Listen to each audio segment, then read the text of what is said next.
Hi, nice to see you again. Many say that Difference in Repetition is your most important book, but most of those who say that haven't even read it themselves. So, what is the book actually about? It's about this. What do you mean?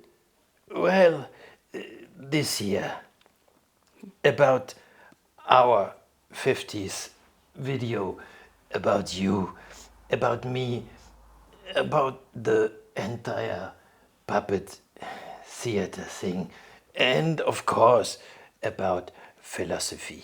But there are no puppets figuring in your book. But the theater does. That is the theater ideas of Kierkegaard and Nietzsche, their critique of the old traditional theater of representation. And of course, Antonin Artaud and his theater of cruelty. That's right. You see, I almost forgot. Before you talked with Guattari mainly about machines and assemblages, you are talking a lot about the theater, the method of dramatization, the philosophers as specific types or conceptual personae who act as if on a stage, and the theater as a form of repetition in which pure forces and dynamic traces can be felt. We've actually discussed this before. Philosophy as a new kind of theater in which another kind of thinking can emerge and develop through repetition. Thinking which is not so much about representation, but about performance, about affects and intensities. But I still haven't quite figured that out yet. Repetitions can be actually very boring. For example, when something is repeated on TV or when you hear a piece of music, a recording over and over again, that can be quite annoying. Of course, there is a whole pathology of repetition. On the one hand, in obsessive compulsives, in catatonics and in paranoiacs. On the other hand, also in managers, politicians, and other representatives. It is not for nothing that Freud recognized in this tendency to the same, over and over again, a downright death instinct. So, why did that interest you so much? Because philosophy also obeys a death instinct? It certainly does, and perhaps even in large parts.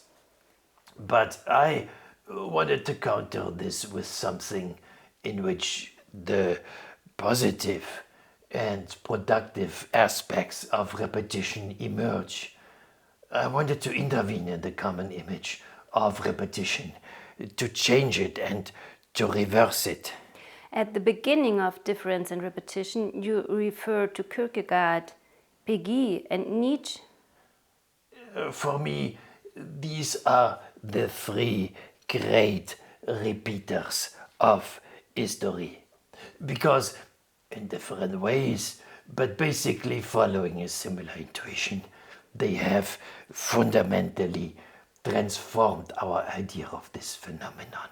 Uh, the principal way this happened was that repetition was detached from the idea of a return to the past that always turns out the same. Instead, it is conceived as an open, future oriented process that recollects forward, as Kierkegaard so beautifully put it. And then the process also changes what is recollected. Repetition becomes a creative process, like in Raymond Roussell's Language Machines or Claude Monet's series of water lily paintings. Exactly. Looking at Monet's ever repeated depictions of water lilies, the nymphaeas, Peggy asked the question of the taking off, the beginning of the underlying process. Quote, which of these 27 and of these 35 water lilies is painted the best? He asks, and answers, the most logical thing would be to say the last one, because Monet was at the height of his skills.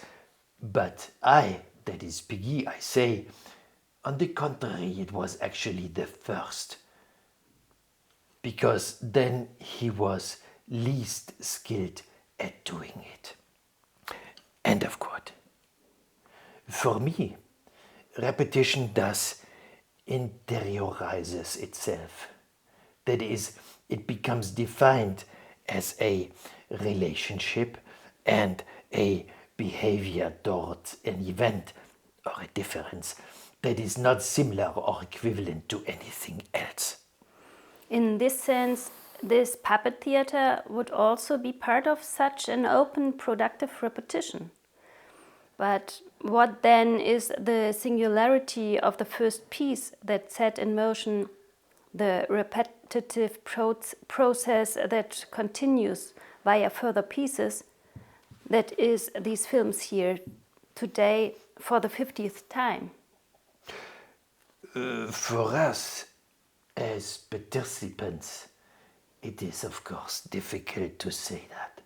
But perhaps it is not entirely coincidental that we have a material existence, that is, that we are puppets, and that we always appear here, at least with two of us.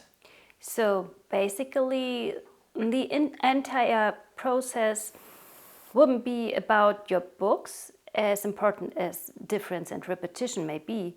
It's about a dialogue, or at least an encounter that makes the difference.